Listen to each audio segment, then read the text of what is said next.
Richard Reeve has the very latest now on our investigation. This is where Fort Detrick was dumping stuff into the ground.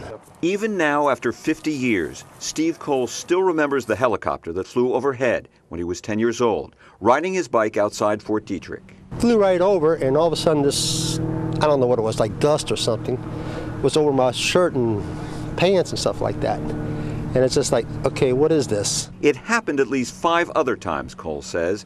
He now suspects it was Agent Orange being sprayed. I was diagnosed as non-Hodgkin's lymphoma, and they say that's generally caused by Agent Orange. For 10 months now, Cole, 61, has been battling blood cancer.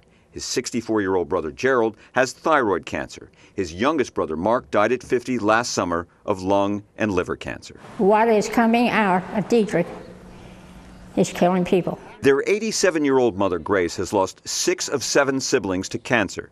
She's convinced Agent Orange testing and the burial of chemicals at the fort are behind the cancer decimating 2 generations of her family. It's the streams that had the poison in it. We were guinea pigs.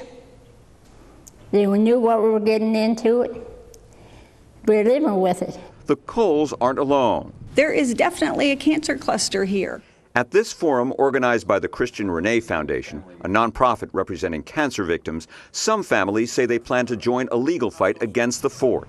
At least 66 people have signed claim forms seeking millions in damages. Most of the people in here have seen somebody suffer and sickness, and we don't want that. We don't want people to suffer and be sick. The Army says it has no records of helicopter spraying of Agent Orange.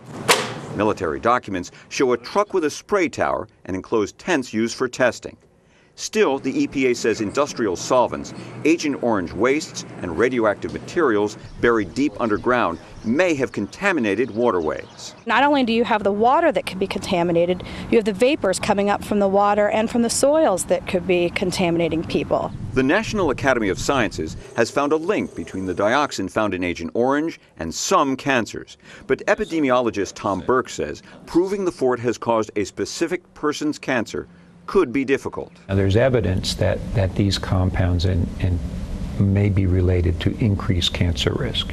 Do we absolutely know that they cause cancer? No. I just wish they would try to rectify the situation, or at least admit to what they did and try to fix the problem. Steve Cole's doctor says his cancer could be fatal, but he has no idea how much time he has. The Army now admits it's tested Agent Orange at Fort Detrick, about 30 pounds worth. And the legal battle? A military attorney insists anyone filing a claim must prove Army negligence. If a claim is denied, people will have the right to file lawsuits. We're told several people are making preparations to do just that. Richard Reeve, ABC 7 News.